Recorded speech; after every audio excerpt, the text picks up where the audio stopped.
surprising, but that seems like a Fred charter school. Good afternoon and welcome to the work session for the Board of Education of Greeley-Evans School District 6. This meeting will now come to order. Ms. Lemon, will you please call the roll? Director Zari. Present. Director Bentley. Present. Director Campos-Spitzy. Present. Director Edmonds. Present. Director Lemos-Garcia. Present. Director Mash. Present. Director Rogie. Present. All board members present. All right, well, we are going to take a look at our calendar and then specifically go through the graduation information, graduation by graduation, just make sure that we're all RSVP'd to the ones we want to go to or that can attend, and the ones that we cannot attend. We will have that in place as well. We do have one more school visit to Early College Academy.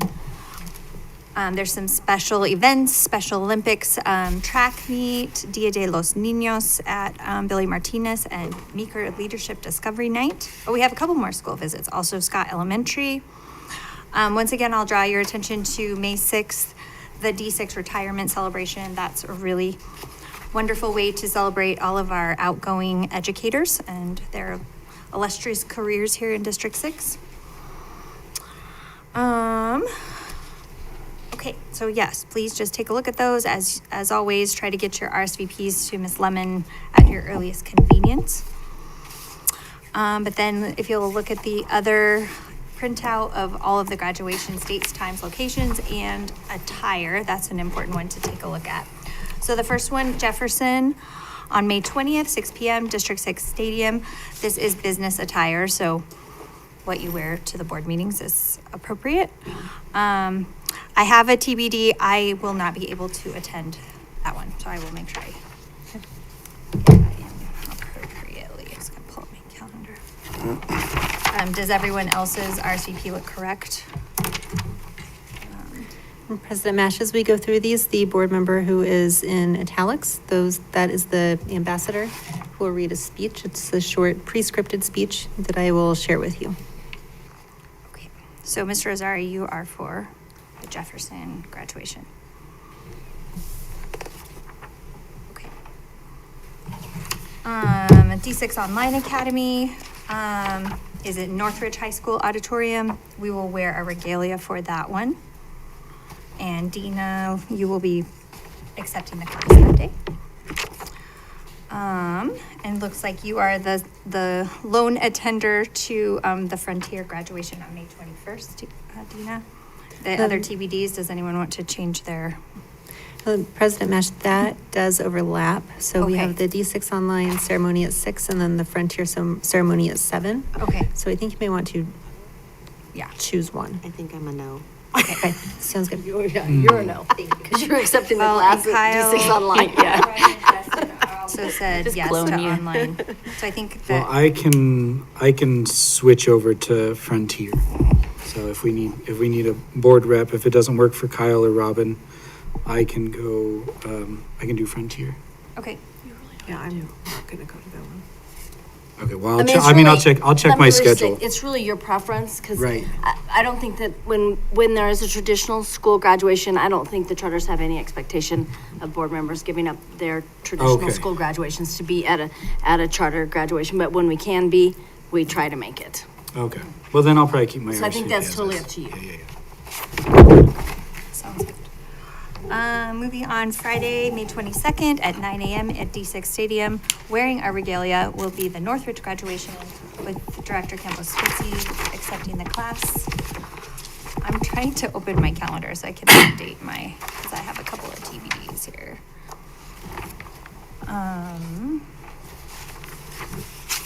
That one's for sure a no for me. Okay. Yeah. That one is a yes for me, ECA. Oh, ECA. Oh, I'm sorry, we're on Northridge right now, Oh, on the 22nd.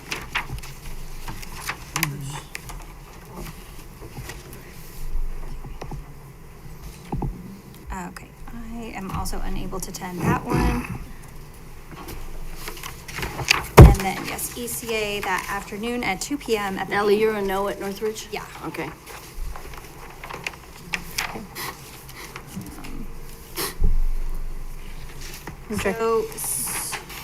So Jefferson is the only one of the traditional D6 schools that we wear business attire, all the rest we wear regalia. At yes, ECA is an exception. They don't sit on the stage at ECA. So they don't wear regalia. Oh, wait, I think we do. ECA sit on we the do. stage. pardon It's me. always warm. I'm considering the actual Ames graduation. Oh, gotcha. Which I also participate in. I apologize. That's all right. Yeah, you are absolutely right. It is regalia. Okay. My apologies. So Director Rogi, we have you as a TBD for ECA. Did you say you wanted to? I am planning on going. Or planning to go? Okay. I don't have that one on my calendar. I might have accidentally hit decline Oh, or okay. maybe not accepted it or whatever, but Okay. We'll get you re-invited. okay, thank you. Sounds good. Okay, and then Greeley West, Saturday morning at Nottingham Field, UNC, wearing regalia. Mr. Bentley will accept the class. Yes, I absolutely will. I am going to be helping family members get to my son's graduation that morning, so I will not be there. So that means you will be at Central's? I will be at Central. I will not be at Greeley West. Congratulations to all the Spartans. I won't be there this time. And then Greeley Central, 12 p.m., also Nottingham Field, also regalia. I will be accepting the class, and I see that everyone else will be in attendance as well. And then university schools on Saturday at 7 p.m. You could attend 3 graduations in one day. And it looks Yes, you like could. Doran and Dina are up for the challenge. I'll be there. Yep. Right. Okay, and then I haven't attended a university graduation. Do we actively participate in the No. ceremony? No, typically not. All right. You typically enter with staff and sit with staff, but there's no participation. Business attire for that Business one as attire, well. mhm. Yes. And then Saturday, May 30th, the next weekend, Union Colony Prep. And again, Doran and Dina will be representing the board. Thank you for that.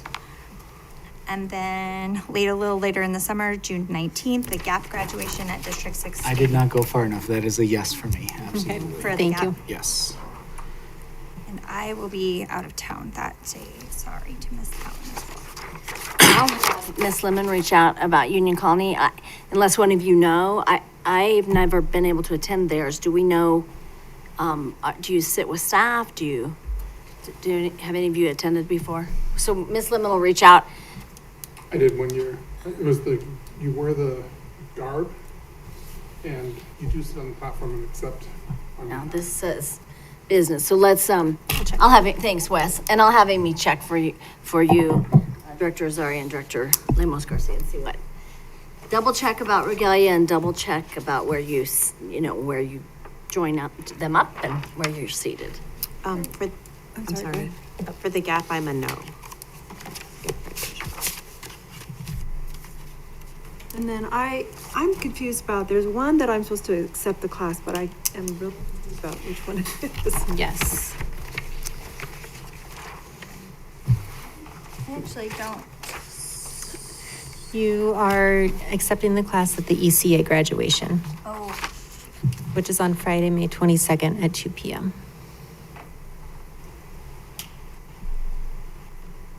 And I will share that acceptance speech with you. Okay, thank you.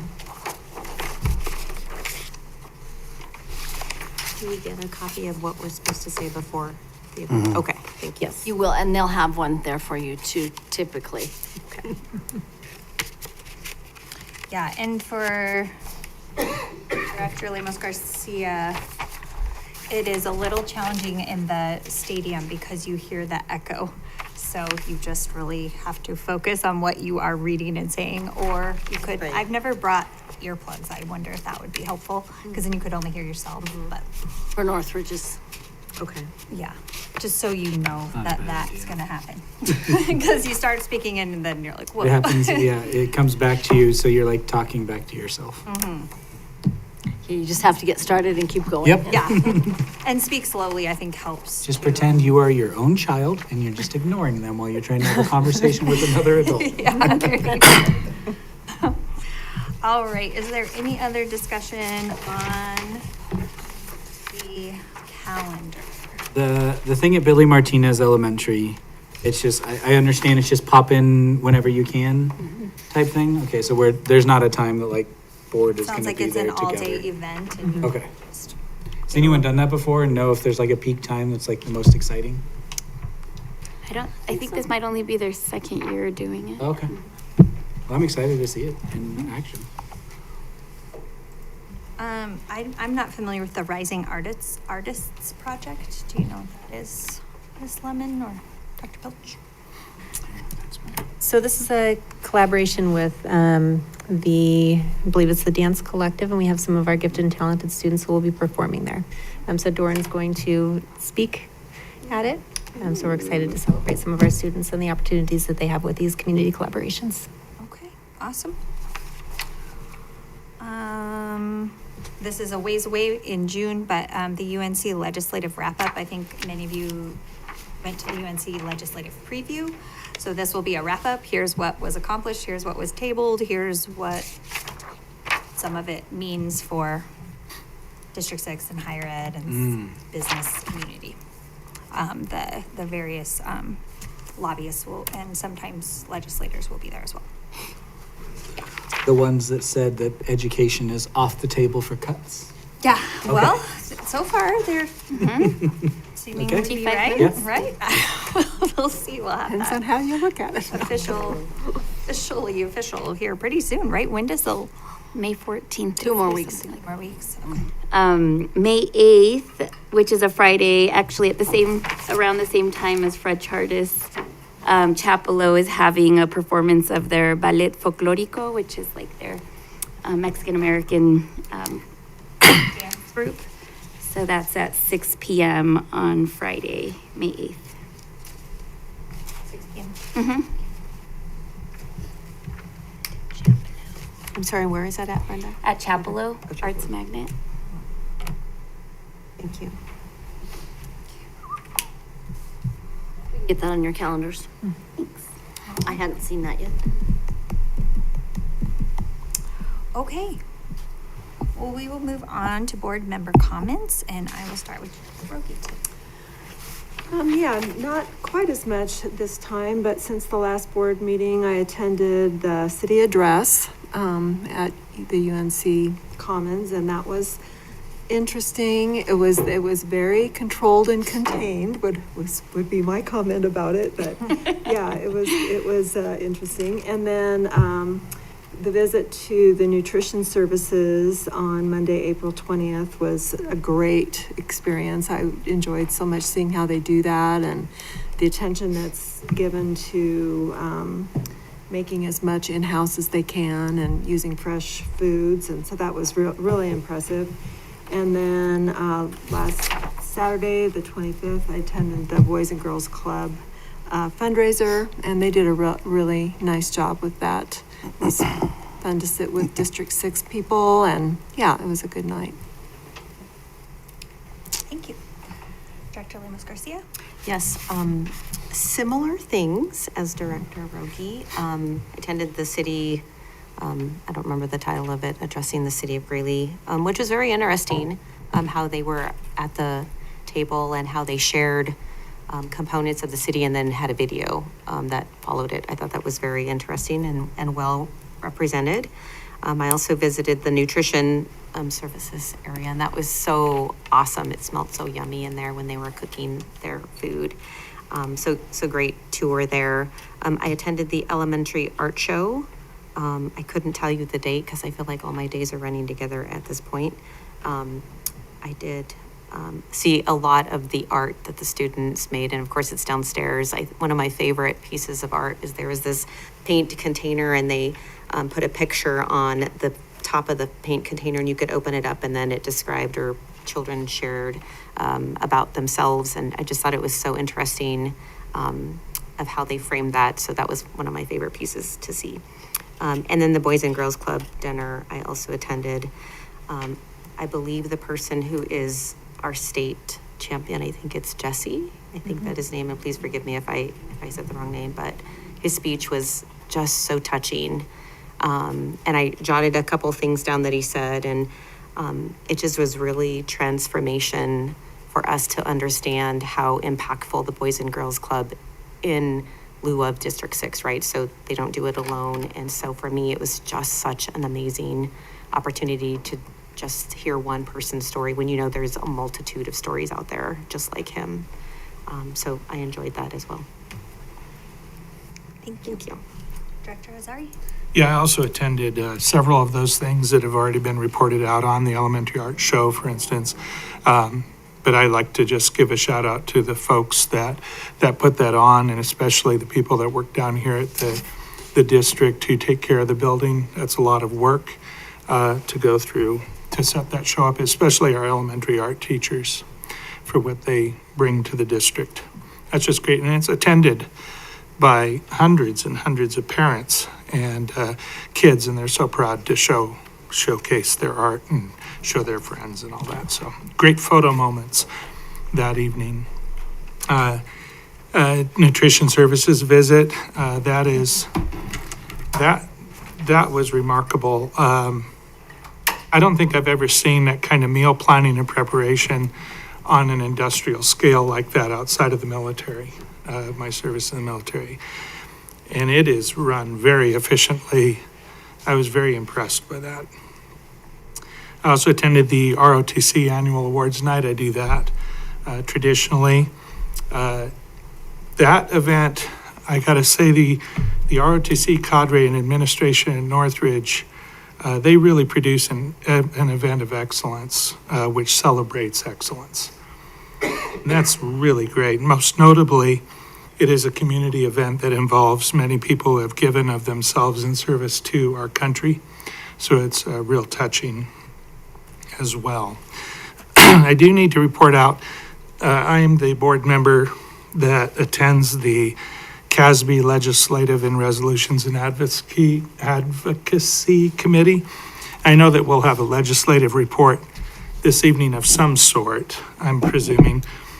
But CASB and Matt Cook specifically wanted to make sure that I brought this board's attention, and this is in Nate's report, to SB 26-176, the Civil Rights Enforcement. Please read that. They really want to highlight the personnel liability for board members. If that passes, any board member acting under color of law, which includes every governance decision, can be sued personally for alleged constitutional violations. So They are not really, in support, is what I'm hearing. they're opposing that. What is the number again? It's SB 26-176. It's in Nate's report. So please read that. And then finally, I also attended the Boys and Girls Club Elegant Night. I do like going to those events and to meet with the community members that have the same commitment and dedication to kids in the community. It's really great. And yes, kudos to Jesse Granados for being named the Colorado State Youth of the Year. So that's it. Thank you, President Match. Dr. Edmonds?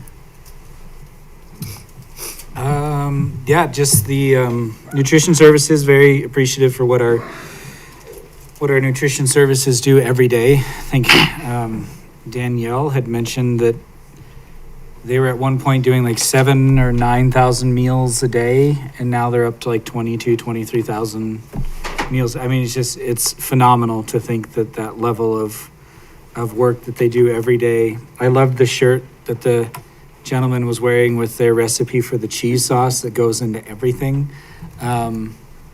To see the scale of it, but also to hear just some of the, hopes and that's what I know we look for in these school visits, is what the hopes and dreams are of these staff and what they're looking for and what they need. And to hear about the impact of the bond issue that got them a freezer, the work that our community, even though they don't get to take the tour, to know the impact of their voting yes on bond issues and mill levy overrides can have a long-lasting impact on what we do.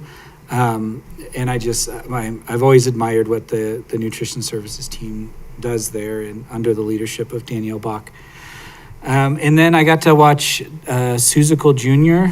Put on by Fred Chartis, which was a beautiful story. Horton Hears the Who is probably one of my favorite stories, just because of the concept that a person's a person no matter how small. And I know that that can be used for different political things, but especially when you look at it from the educational standpoint of just knowing that like a student is worth fighting for, no matter how small, whether you put a category on them of minority or not, or maybe they're the only kid that speaks that specific dialect in their classroom, that like that student matters. And so that's why I love that our kids at Fred Chartis got to do that. I know it's a popular play within the district, but it was wonderful to see that work. And so I know there's a lot of plays going on. There's a lot of performances. And so just congratulations to all the students that are going to be doing band concerts and recitals and all those things, that they've worked very hard. And people in the audience really are enjoying themselves when they get to hear you. So I don't think there's many students watching this, but if they are, just know that your hard work makes an impact deeper than in that moment. So it's great. And that's it for me. Director Campbell-Spitz. So I got to attend the Greeley State of the City address as well, and I love your description. Very accurate, Director Rogi, very contained. And I really did like the format of kind of a table talk with the videos rather than just the kind of one person lecturing. But my favorite part was the very end. Tom Nugent got to conduct the Greeley West Orchestra, and our Sophia Vasquez, who we honored last meeting for being a Betcher Scholar, was one of the musicians on the stage. And proud moment. They sang Happy Birthday to the city of Greeley. So that was fun. The nutrition services visit, I'm always so impressed with Danielle Bach. She, dominates the school lunch industry nationally. And so it's really cool to get the tours from her. Things that stood out this year that were kind of new things that I was hearing about. One was that the nutrition department has to do special accommodations for our charter schools because our charter schools don't have the same kitchen space and storage space as our traditional schools, because some of them were built in strip malls and things like that. And so the way they have to be good stewards of food so that food doesn't get spoiled and just give just the right amount to our charter schools to make sure that they're using their supplies in a timely manner and all of that. She was very proud to show off the green chili roaster. They have an indoor green chili roaster with its own ventilation system, which is pretty cool. She talked about how all the meat they get is raw, and so they process the meat on arrival.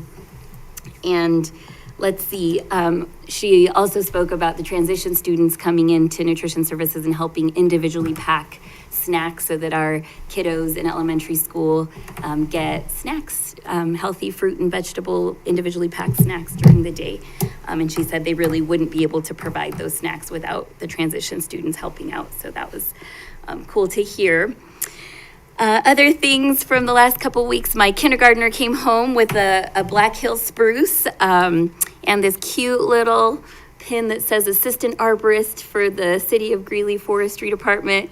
So they have the program called the Giving Tree, and so every kindergartner in the district gets a little baby black spruce tree that my husband, who overthinks things, is like, this thing's gonna be huge. Where does it fit in the yard? I'm like, oh my God.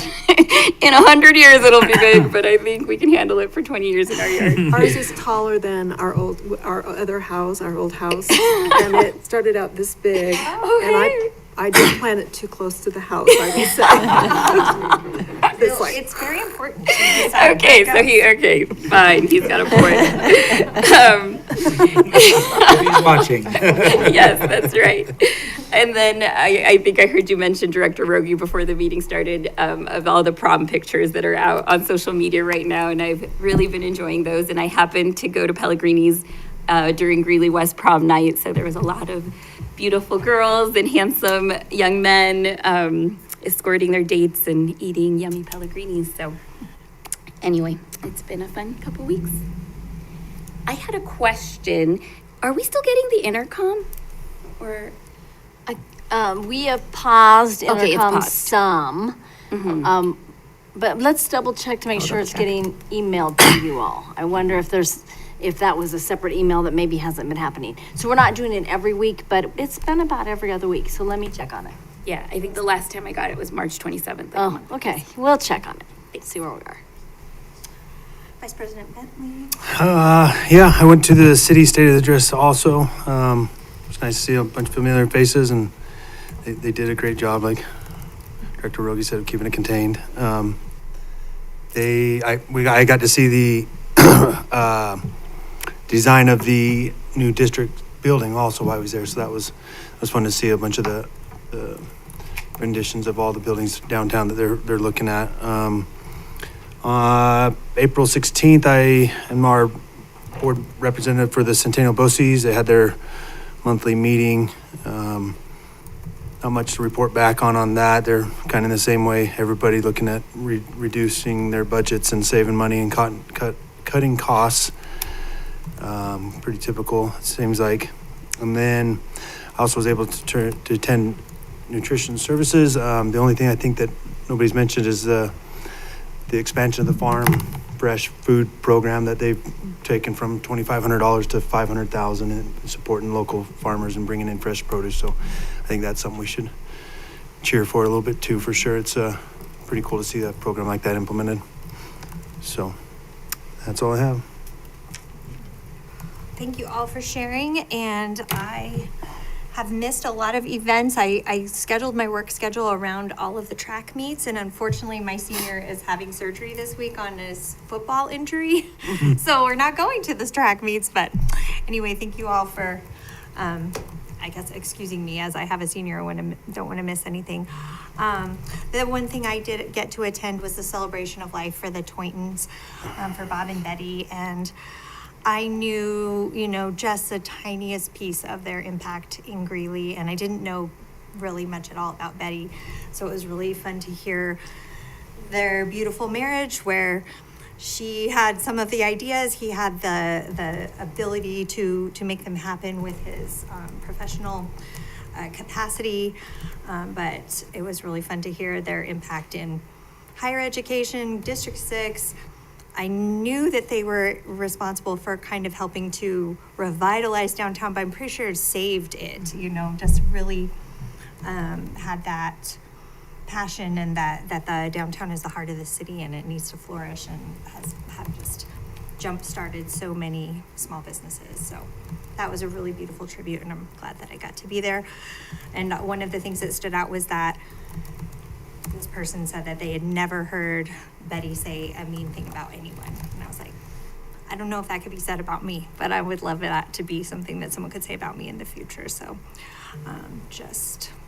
they just sounded like amazing salt of the earth people, and so thankful for the ways that they have. There's a live stream link that I'll get to Amy, and we can share it with you all if some of you want to watch it. I think the first few speakers that spoke of their early life and how really they became so philanthropic was just really a beautiful story told, I think. Yeah, absolutely. So, very well done. Just like a nice journey through their lives and all the different aspects of their giving. So, yeah. All right. Well, thank you for all of your comments. We will move along to an update on our math curriculum. Thank you, Director Mash. I'm happy to invite Anthony Osmus and Dagan Andrews and I think John Fisher up with us. John is our coordinator for mathematics. Dagan is our director of curriculum assessment instruction at the secondary level. And then you all know Mr. Osmus. And so we are facing a new math adoption, and we bring that to you tonight. This presentation will be more of an interaction where you'll have an opportunity to ask whatever questions you'd like to ask. And even if you have questions about how we do curriculum adoption, since I know this is new for some of you all, and we haven't really walked through the adoption process with the newer board members, so feel free to ask those questions tonight as well. And then we'll get into the regular board meeting and do a presentation again. And in that meeting, we will be asking for your approval for us to actually adopt this curriculum and to spend the budget that it will take to pay for this curriculum. So, good evening, President Mash, members of the board, and Dr. Pilch. Thank you, and you introduced Dr. Dagan Andrews and John Fisher. But we, and I'm Anthony Alsmith, I'm just going to say this is my last time presenting, I think, as Assistant Superintendent of Secondary. And so I think all future presentations will be Assistant Superintendent of Elementary in K-8s. And so this would be a great way to end it on such a great curriculum. And so you can click that. Our current math curriculum is called CPM, or College Preparatory Math, and that's our current 6 through 12 math curriculum. We can no longer use that curriculum because our licenses have expired and they're actually building a new curriculum. And so because it's so new, that prompted us then to go through the whole process to look at multiple kinds of curriculum to see what is our best fit. As we started this process, we want to look at a couple things. One, we're looking for something very rigorous for our students. And so rigorous at the standard, as well as tools for our teachers. And so tools for our teachers that tell us, did our kids learn the lesson for today? So did they learn? And we want to be able to know if they learned or if they did not learn. Also, what if they didn't learn? And something that had tools for our students if they didn't learn, and how do we go back and fill in the gaps so that they can access high-level rigorous coursework. And we don't want to forget the students who already have that mastered. And so how do we extend? Does it have enough extensions for our students to be pushed higher than grade level? So that was all some of the criteria that we talked about right away. We're going to take some time this work session to not only tell you about the process, but also put some of the materials in your hands and just let you look at it and then ask any questions that you might have. So with that, I'll turn that over to Dr. Dagan Andrews. Thank you, Mr. Osmus. And so we had a truly incredible group of educators come together for this adoption process, as always. We had 18 math educators, we had 6 administrators, we had 1 teacher of multilingual learners, and an instructional coach. 10 of those teachers were high school math teachers, as you see on this slide, and 8 of them were middle school math teachers that you see on this slide. And so truly, as you see, these are just incredible folks that we are so privileged to have in this district to do this work. Before we get to the recommendation, I want to take you through, as Anthony talked about, the process. And so, like Dr. Pilch said, many of you are familiar with this. This is a process we follow. This has just been tried and true for us to make great decisions and bring lots of input into it. And so this started back in August with the preparation process. And we always start by going through and vetting materials through Ed Reports, which is an independent nonprofit that evaluates high quality instructional materials. So they are a great resource used nationwide by districts to help support these kinds of processes. We also looked at CDE's vetted materials for mathematical curriculum. And we also asked surrounding districts what they were using and kind of the pros and cons of those as well. John also took our committee through the latest research in mathematics education and what really moves the bar for student achievement. And so with that, they established their beliefs and evaluation criteria so that when they looked at instructional materials, they could see how those materials would actually support the high quality instructional practices that they have to employ to support student success. In October, they began narrowing down the different materials. And so they started with our analyzing instructional or assessing instructional materials rubric, and we first looked at CPM, which is, as Anthony said, our current instructional resource. And so through that, they were able to really get a good lens on what are the strengths and weaknesses of the current resource we have for our students and teachers.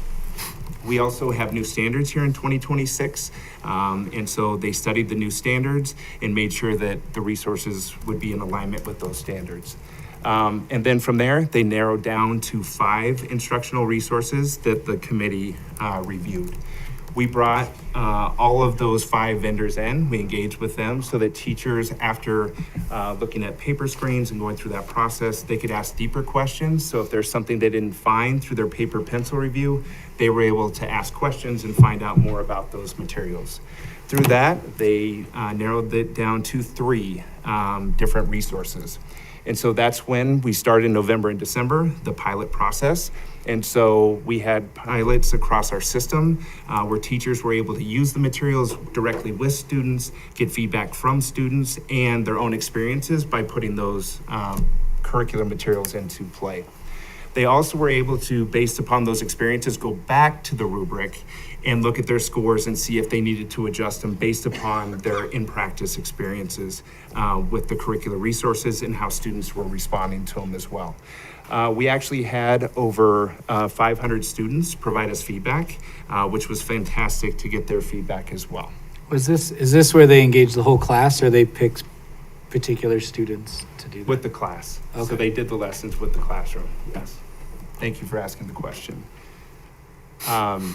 So then, once they had that opportunity to go through those resources, then we had an opportunity in January and February to get more input from the community and other stakeholders. And so the materials were here on display in One North. Hopefully you all saw them there. We also pushed out in social media, so people had digital access to the resources and can review them digitally as well, as those were pushed out in that format. Did you get a lot of feedback from that? Like, Did not outside? get a lot of feedback from the community. Okay, but it was there, so It was there. just It was that here. that We is known pushed that it it out. was there, is available. We Yeah. pushed it out as much as we could, and yeah. And as part of our adoption process, no matter what we go through, we always give time Right. for the community to give us some feedback. Right. Yep. We also, all of our math teachers were given access to the materials, so they were able to provide feedback as well, not just committee members, but other math teachers as well. In February, we came to a final decision, we reached consensus, and all of those things, from the rubric scores, from the feedback from students, from other teachers, all of those things were taken into consideration as they came to consensus on the final resource that we're going to bring to you here in a minute. From there, the committee took their recommendation to District Curriculum Council, and the council also provided the recommendation for you to act on tonight for formal adoption for this curricular resource. As you can see, these were the three that we narrowed it down to, and you can see that illustrative mathematics at a 4.27 on a 5-point rubric really stood out as that, and student feedback also really pointed towards IM or illustrative mathematics as well. And so our recommendation we are bringing to you this evening, or will bring to you during the business meeting, is illustrative mathematics 360. It is brought to us by Imagine Learning, is the vendor that puts all the package of the workbooks, the professional development, and then they'll also provide us with access to digital licenses for both teachers and students. And so the total cost is $1,290,150.40. I always love the 40 cents. That always. And this was budgeted in the 2025-2026 MLO budget. I don't know if there are any questions now or. And this brings our whole system now K-12 in alignment. So all of our students now K-12 will have one curriculum. And so that feels good as well. Absolutely. We can do some questions here, and then Mr. Fisher will dive into this a little bit with you, maybe for some additional questions. But do you have anything right now? I was just going to ask, you said that you got great feedback from students. What about the math teachers? So math teachers also, so all different stakeholder groups, our math teachers also, that were not on the committee, also said IM was the strongest resource as well. Did they give us a deal for using their K-5 material? That's a good question. I will say there was a lot of negotiating that went on to get to the $1,290,000. The initial quote was over 1.5 million, and we were able to negotiate down to get it without losing any of the resources or any of the support. And just so I can understand, so this is a cost, we buy it, we own it, or is there an annual cost to this? This is a 7-year adoption this is what it would cost for 7 years to get all of those resources. Okay. So like the workbooks, we will get workbooks every year Okay. for all of our students through the life of the contract. We pay this up front, and then it goes 7 years. 7 yeah. years, okay. Mr. Fisher, you want to? Do you have any questions about the process and how this comes to be? We are striving for a 7-year adoption cycle. That is what is the recommended limit that you would want to go, the longest you would want to go.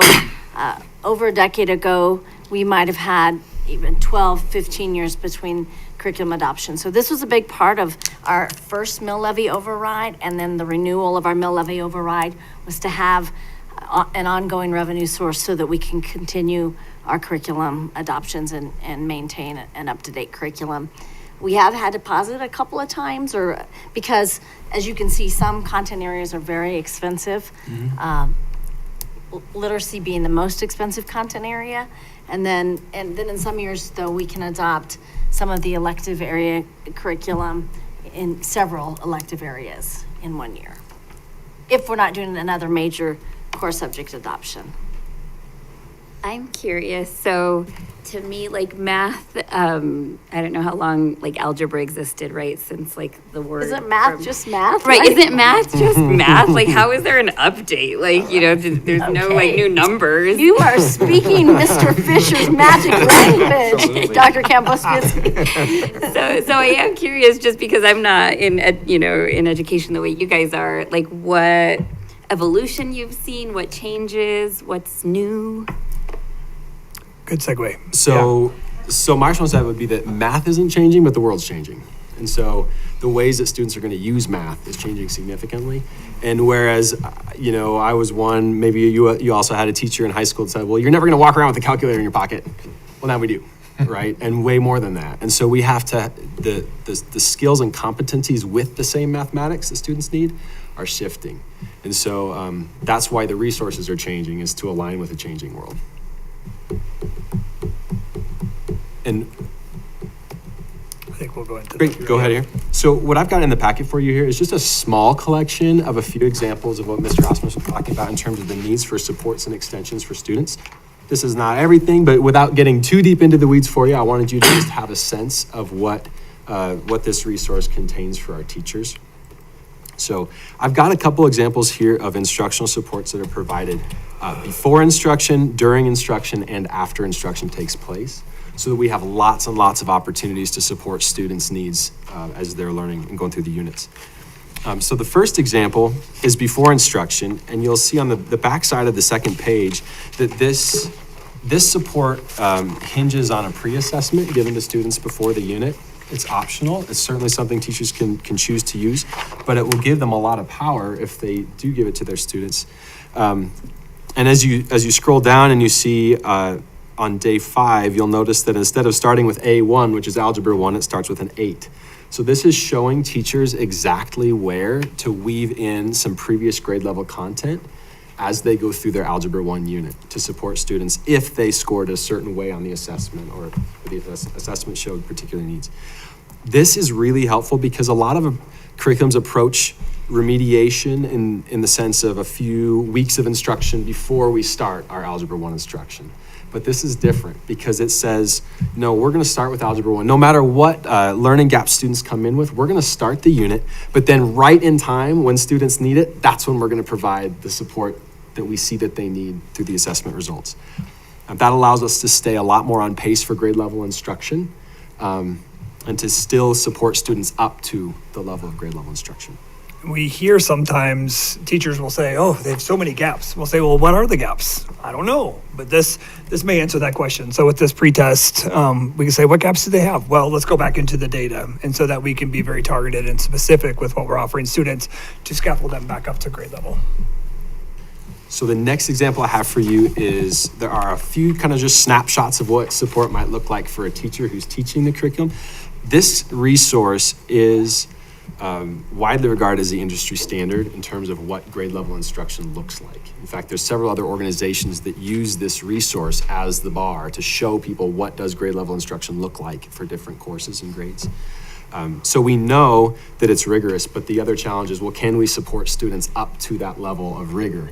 And that's where we see some of the different things that are provided for teachers here. If you look in the sidebar with the orange heading on that next page, you'll see just the authors of this resource have identified several known anticipated struggles that students will have or misconceptions they may have as they're going through a lesson or a topic, and has provided teachers right there some ideas of exactly how they might address that. This is work that teachers do in their planning anyway, but the fact that this is here gives them a jump start and accelerates them through their planning so they can focus more specifically on student needs. So that's one small example. What I appreciate about it is on the next page when you see that same orange heading, you'll notice that it also tells teachers where not to slow down and provide additional support. So for this example, it's showing where it tells teachers that even if students have not mastered this yet, you don't need to slow down because they're going to have some more chances in upcoming lessons. Those signposts are really important guides for teachers as they try to maintain grade level rigor and support students to mastery. So those are some in-lesson supports. And then the next page shows you some supports provided for after instruction has taken place. Oftentimes, an end-of-unit assessment is an autopsy. It's not formative. But this tool is a support that helps teachers take whatever we learn about student learning from an end-of-unit assessment and then take action on it. It gives them specific ideas of where and how they can support students in the upcoming lessons and units.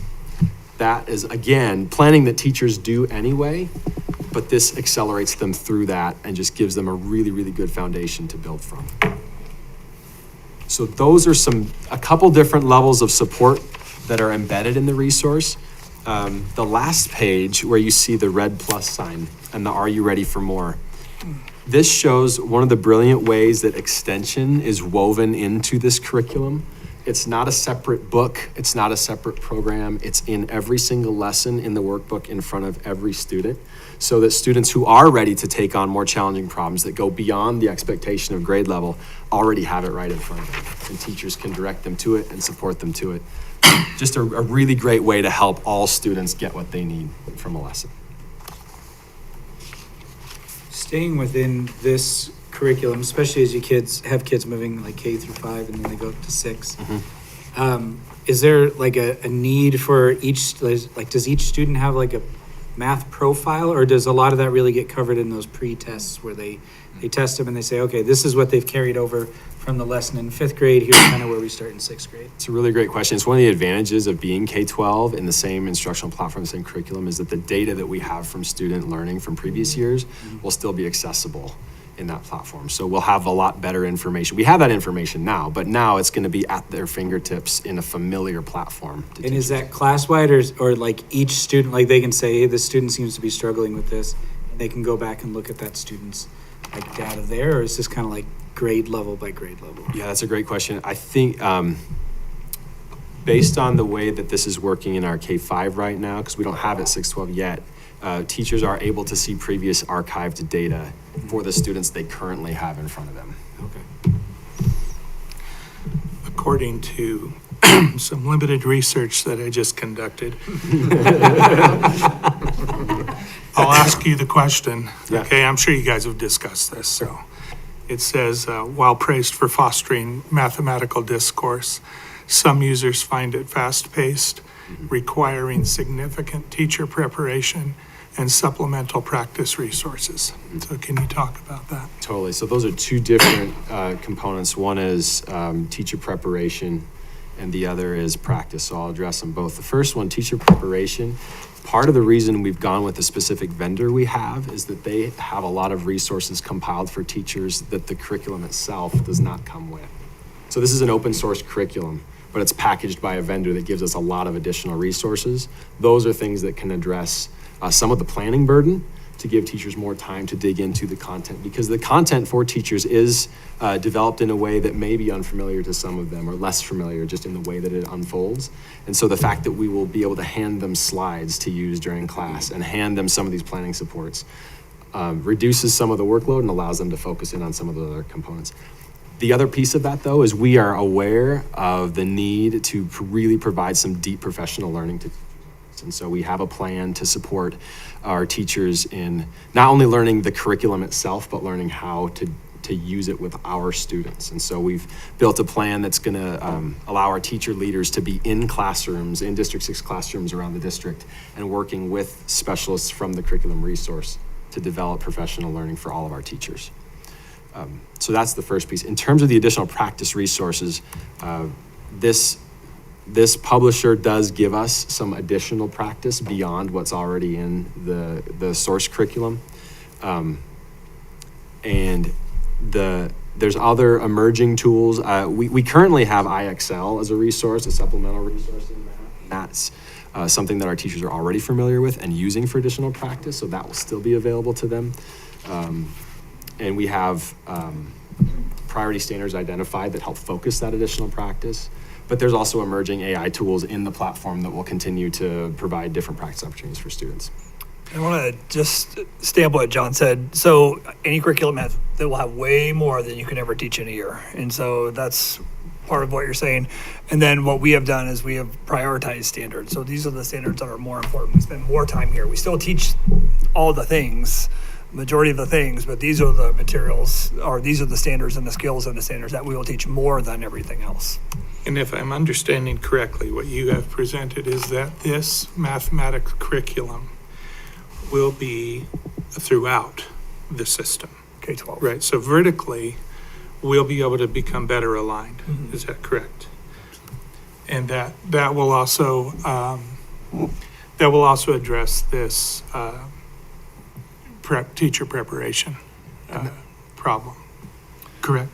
It'll be more aligned, so we'd have those vertical conversations, and I think the priority standards will help us stay focused, and so that we're not just searching for materials for all of the standards, but here are the ones that we need to spend more time on, and those are the ones that we spend. We interact with those standards and those skills in our data meetings and our planning meetings, and so it'll help us stay focused and not have to feel like we're searching for everything. If I could add a couple things to that, I think the K-12 coherence is a really big deal for our teachers and our students. We've heard from teachers in the past as students transition from elementary to middle or middle to high school that, well, that curriculum says it a different way, or they show a different representation for this. And this will clear up a lot of those incoherences. The other thing is I think of our K-8 principals being supporting a curriculum. Because the design structure is similar across grade levels, they will be much more empowered to support their middle school teachers. And that's a comment / question. So in 6th through 12th grade, the math teachers are math teachers, right? They're not necessarily teaching other subjects. And it's a hard to fill position, usually are math teachers. And so I'm curious if human resources uses this is like a selling point for our district of like, hey, we use illustrative math, or Imagine I Am or whatever as a way to make the job sound better. So it typically would not be human resources that would know all the little ins and outs of the curriculum, but what they're very good at is bringing principals along to recruitment fairs and having principals on site that they could grab a principal to talk to somebody. And then they, over time, they develop some knowledge about our curriculum, and they're all here tonight. They will certainly know we just adopted a new math curriculum and we have IM math K through 12. They will certainly know the basics of that. But to really draw the candidate in is the role of a principal or an assistant principal, probably, when it comes to curriculum. I just know in my industry, like, the platform we're using is a huge selling point. Like, if a job has Epic as what you're going to use every day, that gets to the top of your list real fast. So I'm curious if like math teachers are also looking, like what curriculum are they doing? Oh, are they? I think math teacher nerds will recognize the name. And I think it will definitely attract teachers that have students' best interest in mind.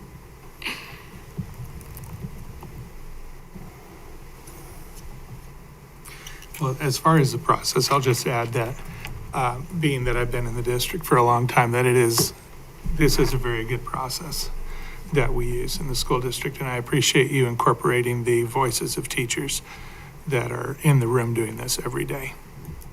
So, thank you. Well, I might add that this, even though it does bring us into K-12 coherence, which is lovely from my seat, it was chosen independently by the teachers at the secondary level as the best resource available. So it's convenient from some standpoints, but it was also chosen by them.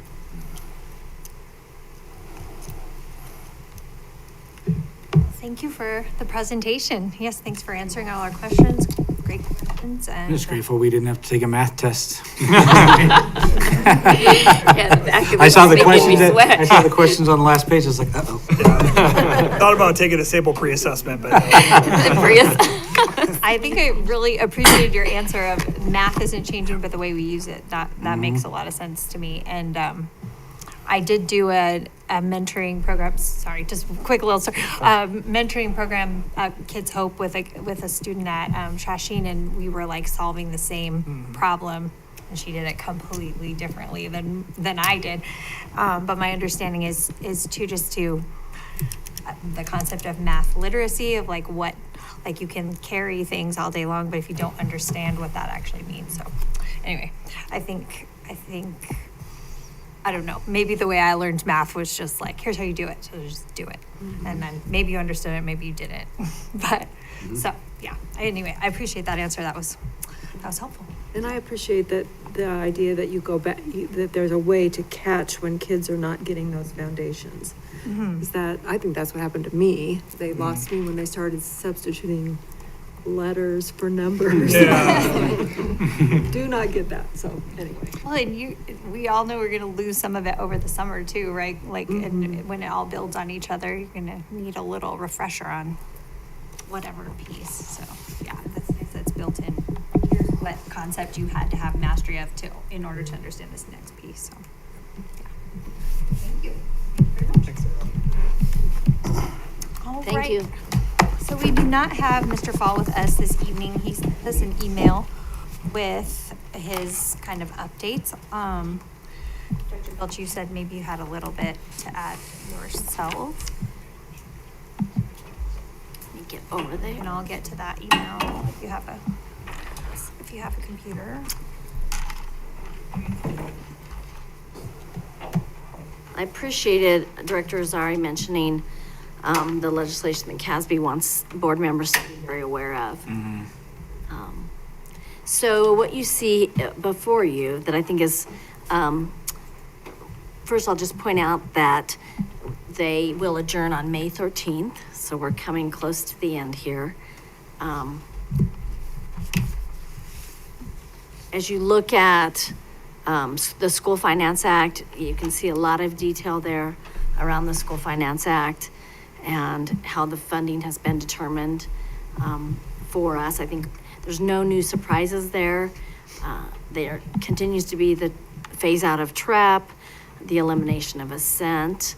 I might ask CFO Megan Sponsler if there's anything she wants to add to any of that. No surprises. Yeah, no surprises. We like no surprises. And we want to stay on top of that. I think then the next big piece you see that we are a monitor / support in is, excuse me, I just lost, my computer just rolled. No. The next piece is the oppose, and that's the civil rights enforcement that Director Azari was speaking to. I think that's really important. I can't follow my document online, I'm sorry. So I hope you will follow up on that. And then can we just scroll back up to the ballot measure question? And this is the cut the ropes that Dr. Campos-Spitzi had asked about a couple of weeks ago. But Senate Bill 26-135, state public K-12 education funding. So this would refer a ballot question to the voters, and you can see that it refers to lifting the Tabor cap. I would point out that the bill this would not raise taxes. It slows down what would be refunded by Tabor, should there be the excess revenue to have Tabor refunds. They're calling it a positive factor, which I think is interesting because I think it's so nice. So maybe we should call this a positive factor instead of a negative factor. So they are calling it that. I think it's important to point out, we're not talking about a significant windfall here for K-12. If you look at that, this would mean for a district of 89,000, it would mean $9 million. A district of 57 students would mean $440. So we're not talking about a windfall of dollars here. I don't know if Ms. Sponsors had a chance to look at what it would mean for District 6, but I think we could kind of scale down that 9 million. I'm guessing that would be about $2.5 million for us, which is not a windfall. I mean, those are real dollars, but as you know, we are seeing a far greater increase in that in just our insurance costs and our increase in maintaining steps and lanes, far greater than that. So I think it's important to know that, but I also think they are dollars. And they would be a new funding source for school districts. It does have a 10-year cap on it. So I presume it would go back to the voters in 10 years if state law has not changed by then around school funding. It is not guaranteed year over year. If for some reason the Tabor revenue is not in excess, then in those years, school districts would not receive the dollars. Nate mentions here the slush fund dispute, and you can read that, but the dispute is that approximately 75% of the revenue retained would not go to K-12, but could go to what Democrats are calling the children's account, and I think Republicans are calling, a slush fund, that there's no accountability. So as of now, the bill does not specify where that other 75% of those dollars would go. I think the hope would be it would go to pre-K, childcare, higher ed, or healthcare for children, but I don't think we know yet. And I think there's still amendments to be made in this. There would be no maintenance of effort, meaning that there's no promise that whatever the state provided the previous year, that they would provide at least that amount the next year to school districts with this. And I think also means that wouldn't stop them from using these dollars as general education dollars, as part of the state funding formula for public education. And what else would you add, Ms. Sponsler? Anything else you want to add? We're starting to get more clarity. This is the most clarity we've had so far around what would be in this legislation. So again, it's legislation to be passed to refer what you see here to the ballot, and then voters would vote in November to consider this. I have a question. Mhm. Okay, so is this ballot measure only for retaining 2% of the Tabor No, surplus? I think of the surplus that's retained, 2% would go to public education. But do we know what percent we would be voting on to retain? A total? I don't think we know. No, we haven't seen that. But only the 2% of whatever's retained would go. And is that because that's all they think could be supported? Or why is 2% I don't know why. so small? Why not 5? Why not 10? I Why don't not? know. I don't know. I don't know. There are some who speculate that it's, that if we're going to do something with a Tabor cap, that we need to solve more than just one problem in the state of Colorado, being K-12 funding, and that we would need revenue for other programs and needs in the state of Colorado. So there's some who think that is the reason. And they don't, well, the way Fast Democracy was wording it before, it says like no more than 2%. Right. So it might not even be 2%. Correct. I think Nate had mentioned that before too. Yep, that is correct. But why is this a separate bill? Because where's the bill? So the bill that is to about- get it referred to the ballot is what it is. So so there's two ways to get something on the ballot. One is to have the legislators refer it to the ballot, which is what this would do if it passes the legislation. And the other way to get a new measure on the ballot is by gathering signatures. And so this would prevent the signature gathering to have to occur. The legislators would just say, put it on the ballot. Does this bill do the full Tabor cap and has the education piece in it, or are they two separate things? No, it's all the same thing. Okay. This is all the same thing.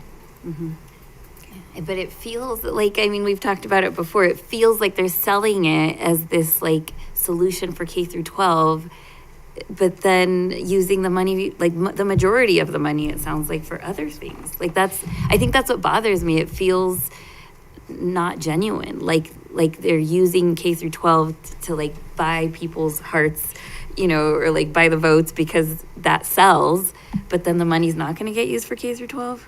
And I think those are questions that we still have. I do have a superintendent's meeting for the Front Range this Friday. We also have a case legislative call. So hopefully we'll continue to learn more as we come together as professional groups and can hear from hear from Bridges and others around this. I mean, it's not nothing, but it's, It is not a solution to a significant shortfall in K-12 funding. Not as it is written right now. yeah, and I think And the yet it's more heartbreaking part dollars is it than we have could right now. be, it could do more, and it's written in a way that it's not doing more. It seems so. CASB is in support of it, though. Yes, and I think, and Case is supporting cautiously with the hope for amendments, and I think we would want to support. I mean, it's more money than we have if we don't support it. It's an- The right It's direction. an optimistic support, Yeah, yeah, hoping the rug doesn't get pulled right. out. It's more than we have if we don't.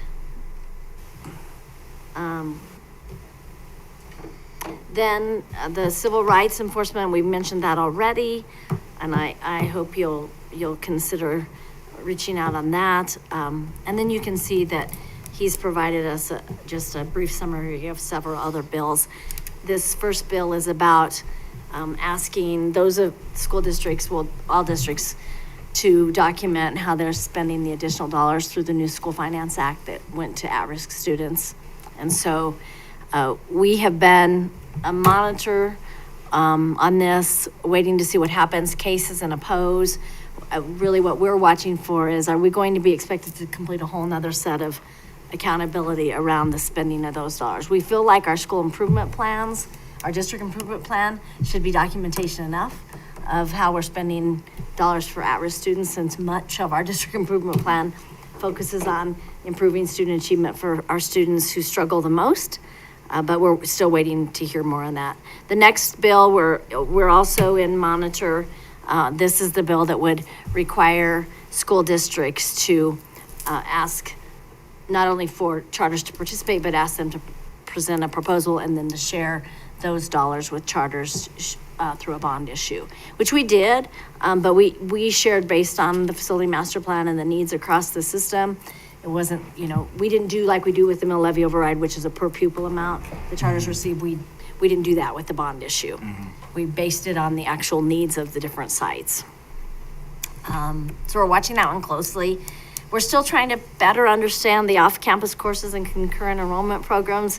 As Jenny, who's our director of concurrent enrollment and CTE, shared with me before the meeting, she's sitting behind you, Natalie, that it's all concurrent enrollment, so we're still trying to determine really what this means.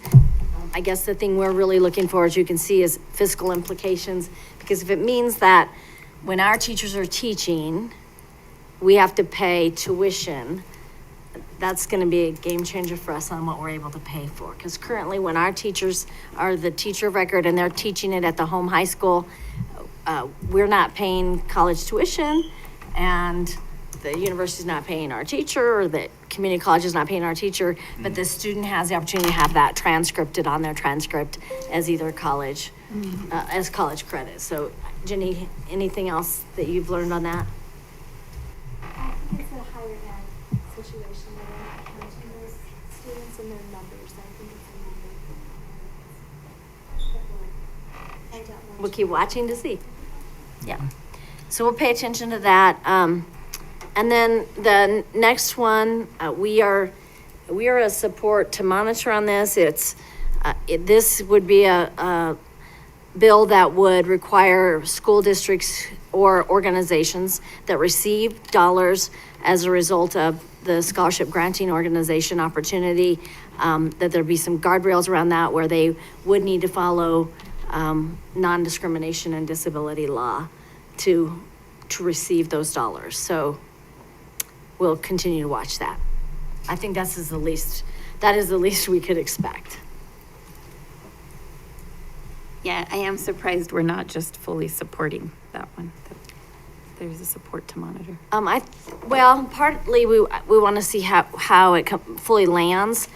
Case is still working to try to get some additional amendments in it to actually make it a little tighter even. And so that's really why we're there. But we would support. I mean, we are support, I think, unless you all have serious concern about that. Did we hear about the on the preschool issue? I haven't heard. Because that would probably affect this. Influence this. Yes, it would. So what questions or comments do you all have?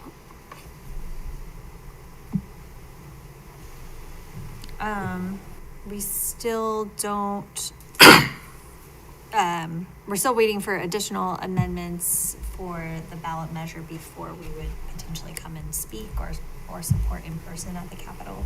Yeah, I think so. And Aaron Snyder, our president of our Greeley Education Association, asked if it was, if they should operationalize and go speak. And I think,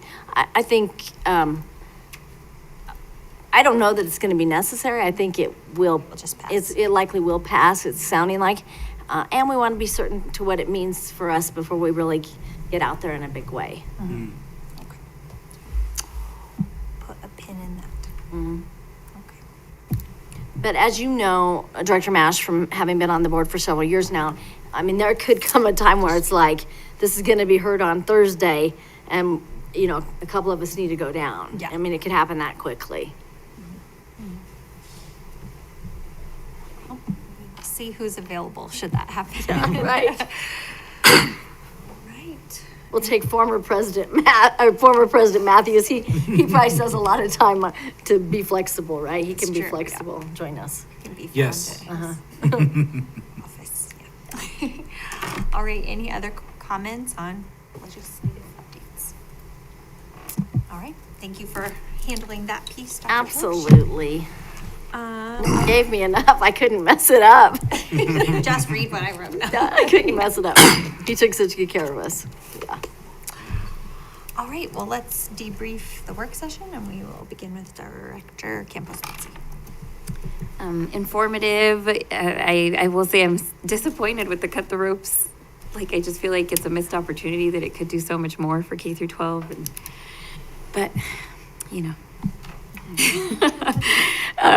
yes. And thank you so much for the math curriculum presentation. It was excellent. And I agree with Director Azari that the process is so good for student input, teacher input, even outside of the committee. So thank you for the presentation. Director Evans? Yeah, grateful for all the work with getting a K through 12 structure. Going all the way back to my Seussical love of a person's a person, no matter how small. A student matters, and so providing a curriculum that I kept hearing how great it's going to be for the teachers, but I think it's equally going to be great for the students as well, just to feel that familiarity and the comfort, especially as they make a jump from 5th to 6th or 8th to 9th, to have something that is somewhat familiar and maybe make that transition from each level of school a little bit easier. But just understanding that always things are changing. Math will always be math, but keeping in mind that, getting out of my, well, this is how we did it and it worked just fine, to understand that things are always changing. So I'm grateful for our teachers for doing that, and appreciate Nate, even though he couldn't be here and he's not feeling well, as the time ticks down and his role shifts. Really grateful to have this. So hopefully we get to see him a couple more times and he can give us some good news come May 13th. Director Azari?